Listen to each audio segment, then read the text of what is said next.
This is on the top of the priority list for the president and his negotiating team as they head into this next round of discussions. And as I said in my opener, that is a red line that the president is not going to back away from, and he's committed to ensuring that takes place. We hope it will be through diplomacy. Have they suggested in an interview this morning that he would support a joint U.S.-Iranian venture to charge tolls for ships going through the strait? Does the president believe that the U.S. should earn revenue from the Strait of Hormuz going forward? It's an idea the president has floated, as you know, and it's something that will continue to be discussed over the course of the next 2 weeks. But the immediate priority of the president is the reopening of the strait without any limitations, whether in the form of tolls or otherwise. And on the highly enriched uranium, has Iran given the administration any indication that it would simply turn over the enriched uranium, or is this an expectation that the president has that he would have to send in ground troops in order to do that? This is on the top of the priority list for the president and his negotiating team as they head into this next round of discussions. And as I said in my opener, that is a red line that the president is not going to back away from, and he's committed to ensuring that takes place. We hope it will be through diplomacy. Have they given any indication that they would turn it over? They have. They have. Yes. Ketegangan geopolitik di Timur Tengah kembali memanas setelah Iran dikabarkan menutup jalur pelayaran minyak strategis di Selat Hormuz. Langkah ini disebut terjadi setelah berlanjutnya serangan militer Israel terhadap kelompok Hezbollah di Lebanon. Kantor berita semi pemerintah Fars melaporkan bahwa pelayaran kapal tanker minyak melalui selat tersebut sempat dihentikan menyusul eskalasi serangan. Laporan ini muncul hanya sehari setelah Iran dan Amerika Serikat mengumumkan kesepakatan gencatan senjata selama 2 minggu. Teheran menyebut penghentian serangan Israel di Lebanon menjadi salah satu poin penting dalam kesepakatan tersebut. Namun, Washington dan Tel Aviv membantah klaim itu. Bahkan Sekretaris Pers Gedung Putih Caroline Leavitt menyatakan laporan penutupan Selat Hormuz tidak benar dan menyebut aktivitas pelayaran di kawasan itu justru meningkat. Sementara itu, Menteri Luar Negeri Iran Syed Abbas Araghchi menegaskan bahwa syarat gencatan senjata telah disepakati dengan jelas. Ia menyebut Amerika Serikat harus memilih antara menjaga gencatan senjata atau membiarkan konflik terus berlanjut melalui Israel. Kedua negara dijadwalkan melanjutkan negosiasi untuk kesepakatan permanen di Islamabad, Pakistan, yang akan dipimpin oleh delegasi tinggi dari masing-masing pihak.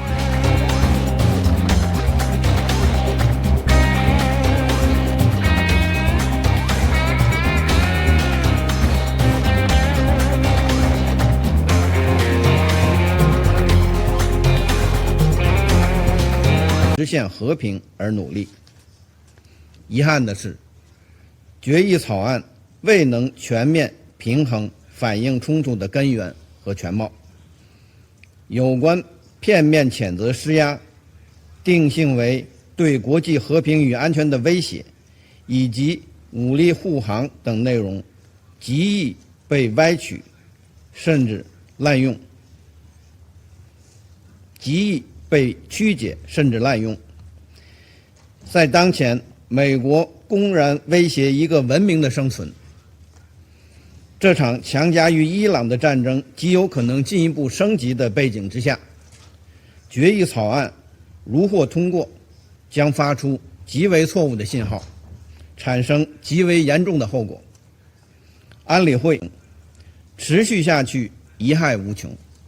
当前中东局势仍在恶化，战事还在升级。解决霍尔木兹海峡通航问题的根本是尽快停火止战。美国和以色列是这场冲突的始作俑者。霍尔木兹海峡通航受阻的根本原因是美国和以色列对伊朗的非法军事行动。中方强烈呼吁美国和以色列立即停止对伊朗的非法战争行为。听了刚才美国代表的发言，使我们更加坚信中方的立场客观公正，展现了维护国际公正道义的负责任大国形象。我们所持的投票立场经得起历史的检验。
Ya Allah.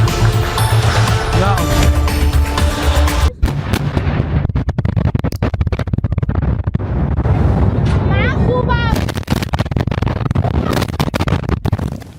Pemirsa, Iran kembali meluncurkan sejumlah pesawat tanpa awak atau drone ke Israel dan juga Kuwait.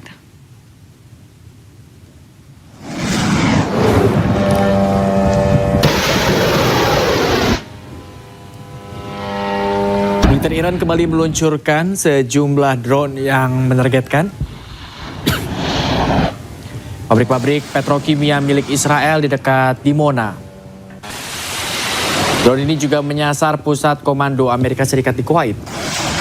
Ketegangan antara Iran dengan Amerika Serikat dan Zionis Israel terus meningkat. Hingga kini serangan demi serangan yang dilakukan negara-negara berkonflik terus diluncurkan.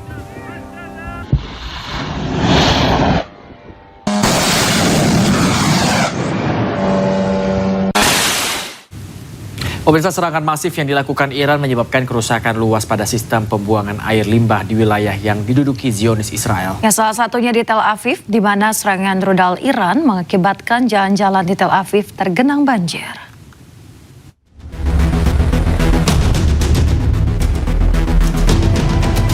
Banjir merendam jalan-jalan di Tel Aviv usai Iran melakukan serangan masif di wilayah tersebut.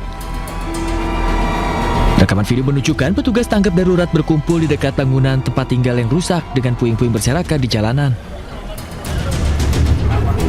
Dalam serangan yang dilakukan terakhir, sedikitnya 5 orang terluka dalam serangan yang dilancarkan Garda Revolusi Iran pada Senin waktu setempat.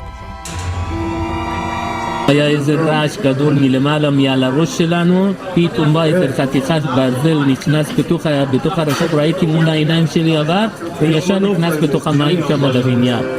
אלוהים הציל אותנו.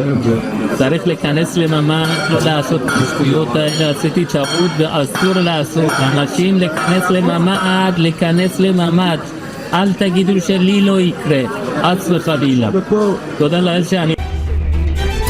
Sebelumnya, Korps Garda Revolusi Iran atau IRGC mengatakan telah melancarkan gelombang serangan rudal balistik yang lebih luas terhadap Israel yang tidak berhasil dicegat oleh sistem pertahanan udara Israel.